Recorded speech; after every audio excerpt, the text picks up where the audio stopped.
మాత్రపు వస్త్రముల చేత అలంకరించుకొనవలెను. తగు మాత్రపు వస్త్రముల చేత తమ్ము తాము అలంకరించుకొనవలెను. ఎక్కువ అలంకారాలు వద్దమ్మా, తగు మాత్రపు చాలు. మనిషి ఎంత బట్ట కట్టుకుంటే అందంగా ఉంటారు అంతే కట్టుకోవాలి. అందం అంటే ఏంటండి?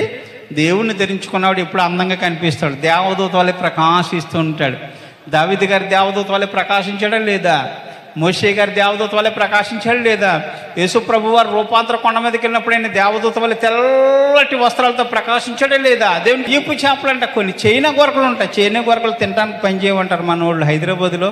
మరి చైనా గొరకలు కూడా కిలో 147 రూపాయలు అంట. దేవుని చైనా గొరకలు మన వాళ్ళు తీసవతలు పడేస్తారు, నేను తినమని కదండి. కొన్ని చైనా గొరకలు చిచ్చి అని ఏరి పడేస్తూ ఉంటారు.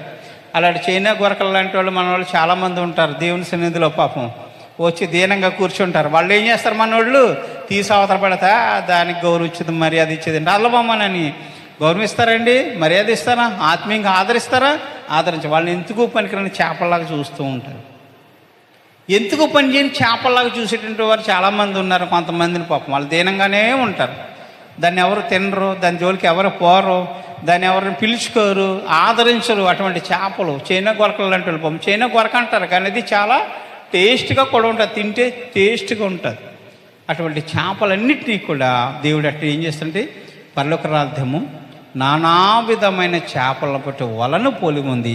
ఆ వల విస్తున్నప్పుడు ఎన్ని చేపలైతే వస్తాయో, ఎన్ని చేపలైతే ఆ వలలో పడతాయో, అటువంటి చేపలలో మంచివి అయితే ఉన్నాయో అవన్నిటిని కూడా ఏరుకుని తన బుట్టలో వేసుకుని ఏం చేస్తాడు? కనవ చేపలని కూడా తీసి అవతల పడేస్తాడు. కాబట్టి యేసుప్రభు వారు తన శిష్యుడు తన మనుషులను పట్టి జాలరుగా నేను చేస్తాను. మనుషుల్లో కూడా అటువంటి చేపలను పోలినటువంటి తత్వాలు కలిగిన వాళ్ళు ఉన్నారు.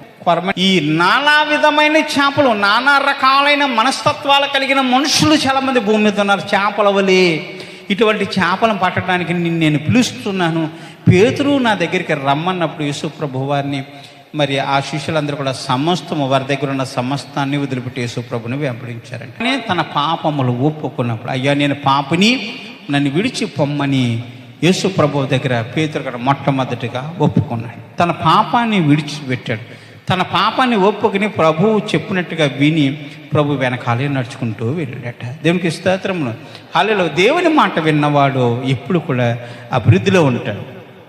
దేవుని మాట విన్నవాడు పరలోక రాజ్యములో మంచి చేపను పోలి ఉంటాడు.